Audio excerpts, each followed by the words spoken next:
ام دل سر بوکلیا لابوبو آخفین هری داویه اکتیا زانایان راگهاندیه کو کرینا یاریان بوکلیان تایبت لابوبو تشتكي حرامة السروي مبدئية جبركو كرينا تشتكي بوتاقي كرنا بختي وشانسي دنافا إسلامي دار ربيداينينا عبد الله شيركاوي بردفكي كتيا زاناين أفاخفنا قوتيا كو هبونا لابوبو البردست مروفي كرينا وبكار إنانا و يعني هر تشتكي كو تاقي كرنا بختي بيت أولا إسلامي دار ربيناه تدان أو يقول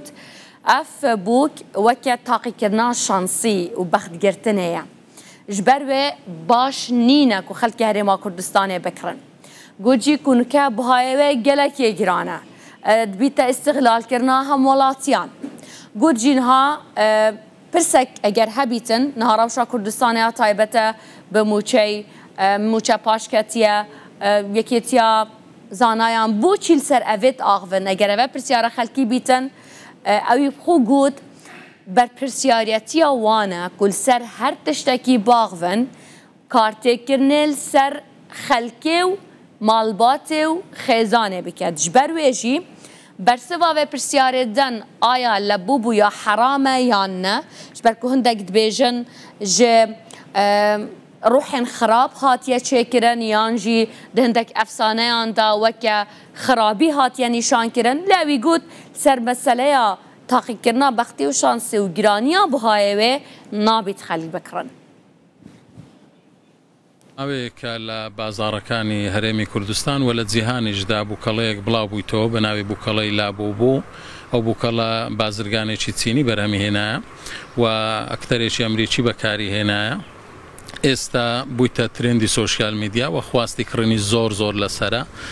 خلق پرسیاروی که آیا لروانگی شرعیه و کرنی او زور بوکلانا که بوشی وازی هی لبازارکان افروشه گویا بخدگرتنوی تیدایا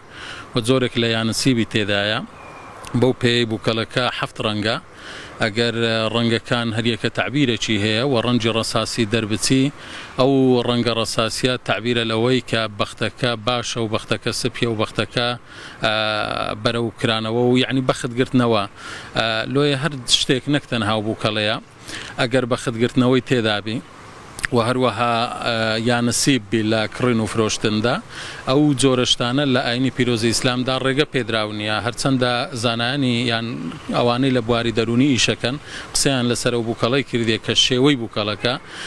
جوره چی ترسناک لو سر درونی مندالان که وشته چی دیکه ل او بوکالا دا هیا بوی لبر او هوکارانی باسکره اما پیمان باش نیه خلق روی تیب که استخواسته چی زوری لسره به تایبتی اما خلق چی دیندار و ملتزم و مسلمانین روب کین بوکله چی واک پیمان وابی بختی جانی ملو بوکله دایا که پیمان وا درونی من دالکان من آسوده که پیمان وایا زوری که لا یانسیب کش برو باشی اروا او زور حالتانه یعنی اعتماد کردن لجیان لسره و دیاردانه براستی باش ناکوی تو ولی همان کاتیج داو بوکله استان نرخی کی گرام بوا زورك لاستغلال كردني خلق من دالاني شي تدايا بشوي چی وان رخكي كلا است دروس كردن و تيچوي خوي زور زياترا لبروا اما داوا خلشكن که هر شتێک جێی گومان بی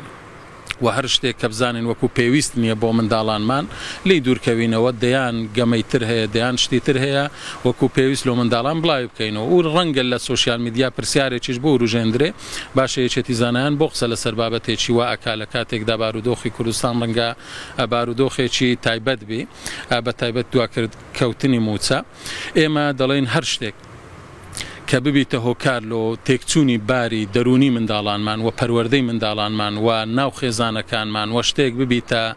بێتە ناو بازارەکانی هەرێمی کوردستان کە بزانین بە زیان بۆ خێزانەکانمان تەواوی ئەبی قسەی تێدا بکەین و ئەوەش مەسئولیەت و ئەرچی هەموو لایەکمانە لەو شتانە هۆشیار و بە ئاگابین منداڵانمان ئەمانەتی ئێمەنە بە شتێکی وا و بە گەمەیەکی وا و منداڵانمان لە گچکەی لەسەر ئەوە ڕانەینین کە اعتیماد لەسەر بەختگرتنەوە و یان نسیب و جۆرەشتانە بکەین بەڵکو لەسەر پەروەردە و